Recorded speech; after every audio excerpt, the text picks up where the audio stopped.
Ciao a tutti e benvenuti sul mio canale. Io sono Filippo ed oggi andremo finalmente a mettere insieme tutti i pezzi che abbiamo visto nel video precedente per poter installare questo acquario marino che vedete qui. Se non avete visto il video precedente vi lascio il link in descrizione, se invece l'avete già visto non perdiamo tempo e iniziamo subito.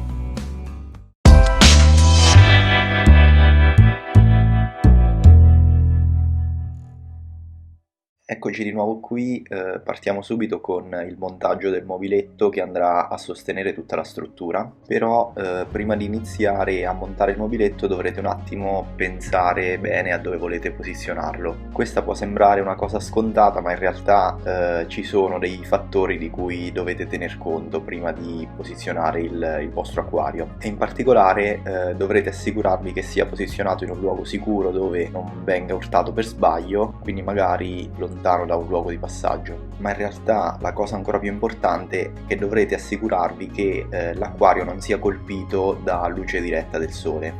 Questo perché saremo noi a fornire all'acquario tutta l'illuminazione di cui ha bisogno attraverso la lampada LED, e tutta l'illuminazione extra, tra cui appunto la luce diretta del sole, porterà unicamente alla crescita di alghe indesiderate e nei casi più gravi un eccesso di illuminazione può portare alla morte dei vostri coralli, quindi fate bene attenzione a questo aspetto, soprattutto considerando che una volta riempito l'acquario con l'acqua e tutti gli altri materiali sarà molto difficile riuscire a spostarlo in un luogo più adatto. Allora, ci ho messo un po' di più di quello che mi sarei aspettato, ma finalmente sono riuscito a montare il mobiletto, lo vediamo qui, e così a prima vista mi sembra molto resistente, ma soprattutto molto spazioso, non soltanto qui sulla superficie d'appoggio, ma anche internamente.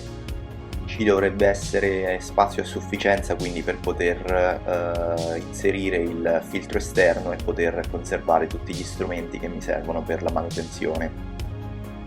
In realtà volevo farvi vedere qui la parte interna dove c'è un'apertura che servirà per far passare i cavi della corrente, ma anche i tubi di mandata e di ritorno del filtro che posizionerò proprio qui sotto all'interno del mobiletto. Ad essere onesti, ho fatto una deviazione da quanto spiegavano le istruzioni, perché in teoria l'apertura andava rivolta verso il basso e non verso l'alto, però secondo me girandola verso l'alto sarà molto più comoda per far passare i tubi del filtro verso l'acquario e quindi verso l'alto. Arrivati a questo punto direi che siamo finalmente pronti per posizionare il tappetino di spugna che servirà per assorbire tutte le irregolarità della superficie d'appoggio e anche a livellare l'acquario, e poi subito dopo andremo a mettere in posizione la vasca. Adesso, visto che poi comunque sarà molto difficile riuscire a spostarla, ci tengo a far sì che sia tutto perfettamente allineato tra il tappetino, il bordo della vasca e il bordo del mobiletto. Onestamente non credo che utilizzerò il coperchio, almeno in un primo momento, perché mi sembra soltanto di intralcio per le operazioni di pulizia, e è abbastanza scomodo sollevare e rimettere in posizione il coperchio tutte le volte. E poi comunque in generale la vasca mi sembra molto più bella senza, anche se forse d'estate sarà utile per limitare l'evaporazione e quindi ridurre gli sbalzi nella salinità. Diciamo che per il momento lo metto da parte e poi deciderò cosa fare.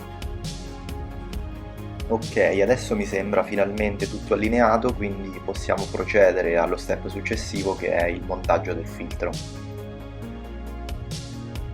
Il filtro che utilizzerò, l'avevamo già visto nel video di unboxing, è un filtro esterno della Tetra che viene venduto davvero con tutto l'occorrente per montarlo in maniera super semplice, e lo vedremo tra un secondo, perché prima di procedere oltre col montaggio del filtro volevo dare una sciacquata ai materiali di filtraggio, giusto per essere sicuri di aver rimosso tutta la sporcizia e tutti i residui di fabbricazione.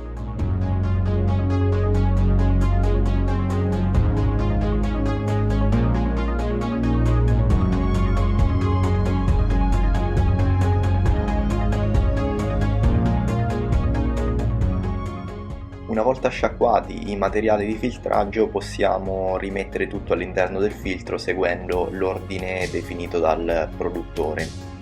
In realtà mentre sciacquavo le vaschette stavo già pensando a una modifica che farò sicuramente in futuro, perché vedo che di 4 vaschette 2 sono dedicate alla filtrazione biologica e 2 alla filtrazione meccanica, che sono quelle con le spugnette nere per intenderci. Però secondo me non c'è bisogno di tanta filtrazione meccanica, soprattutto considerando che si tratta di una filtrazione molto grossolana.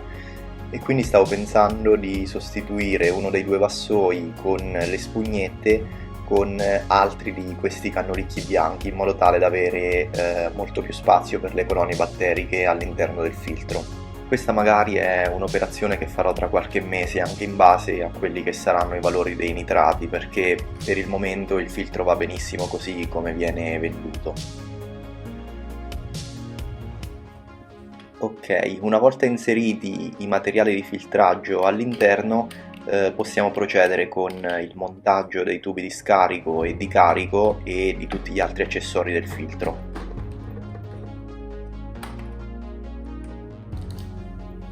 Onestamente mi è piaciuto molto il fatto che venga fornito anche questo tubo diffusore, che serve a far sì che l'acqua appena filtrata venga messa in circolo in maniera diffusa piuttosto che in un unico punto. Mi sembra sicuramente una soluzione interessante, anche se forse andiamo a sacrificare un pochettino l'intensità del flusso. Però adesso voglio provarlo e vedere un po' come mi trovo, e poi magari deciderò se tenerlo oppure no con questa combinazione. Altra cosa molto interessante di questo filtro è che il sistema di aspirazione è completamente regolabile in altezza, e inoltre vengono fornite veramente tantissime ventose con dei supporti di diversa lunghezza, così che è possibile installare questo filtro praticamente in qualsiasi soluzione.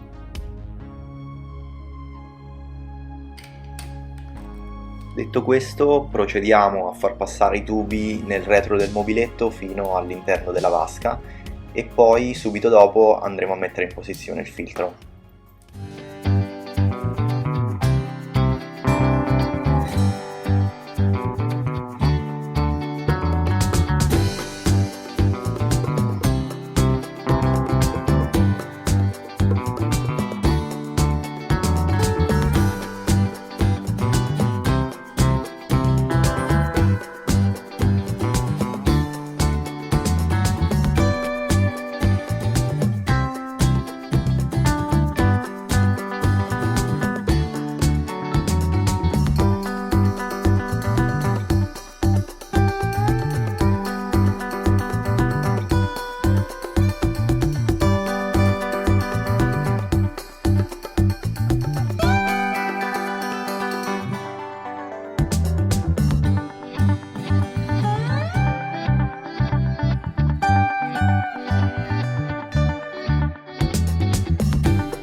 Ecco fatto, il filtro è in posizione, come anche i tubi di mandata e di ritorno.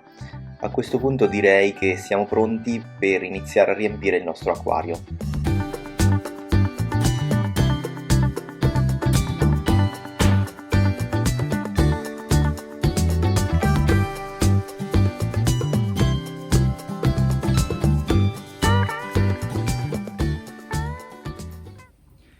Bene, per questo episodio ci fermiamo qui, noi ci vediamo prestissimo con un nuovo video in cui andremo a curare l'allestimento, e questo significa che finalmente andremo ad aggiungere le rocce, la sabbia e poi l'acqua.